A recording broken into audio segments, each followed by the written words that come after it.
yeah, so not much more for these sketches. Alright, so actually didn't get some of this recorded, but basically what I did is I took one of the sketches and I started to redraw it. So the idea is down, and now it's a matter of taking that rough, quick thumbnail sketch and doing a little bit more of a refined version, you know, slowing down and whatnot. So I decided I would put the pencil, you know, in her teeth like in one of the other designs, and have the raven coming on her shoulder. And so yeah, the design is, you know, getting more refined, but it's still open to changes. So, you know, pretty much everything can be changed at this point.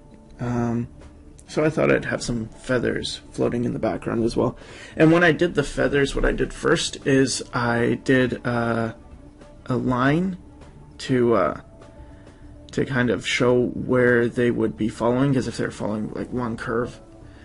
And here I'm just taking the head, I'm going to move it down because it's a bit too high. And yeah, I mean, it's one of the beauties of working in a digital medium is you can just change things really quick.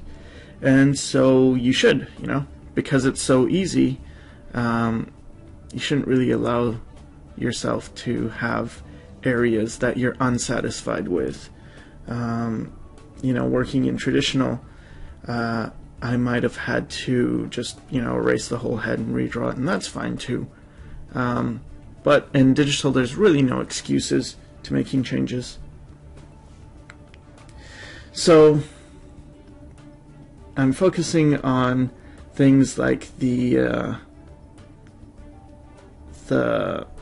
feeling I'm getting from this, and changing the aspect ratio because I wasn't getting the right feeling.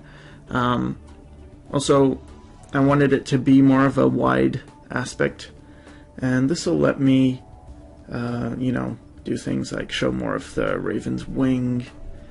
And I'm not liking the feel of this right now, just because the head is close to the center of the page and it looks like she's losing some of the power in the image. So I'm going to fix that, but for now what I've done is I've just got this grimy texture off Google, and this is all this right now. It's just a placeholder. It's like I'm getting an idea of what the final might look like. So I'm just putting down values really quick.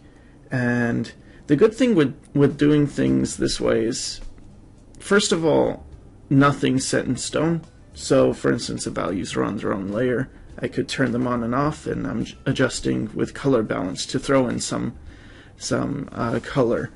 But yeah, I can quickly put things down, and then if it's not working at all, I can easily delete it. And if it is working, I can, you know, I can actually keep that and just refine it.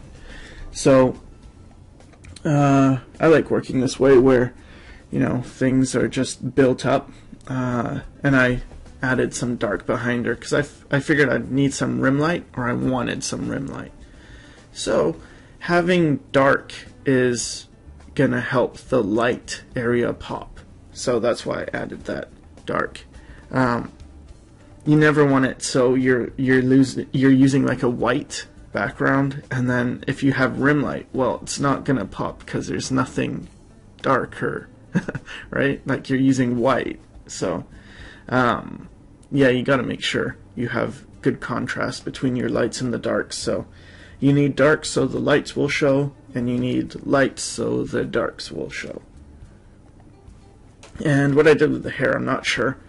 Just thinking like, should I make the hair have like highlights, or it gets lighter near the edge? And no, I didn't think it was that good of an idea. So I kind of got rid of that.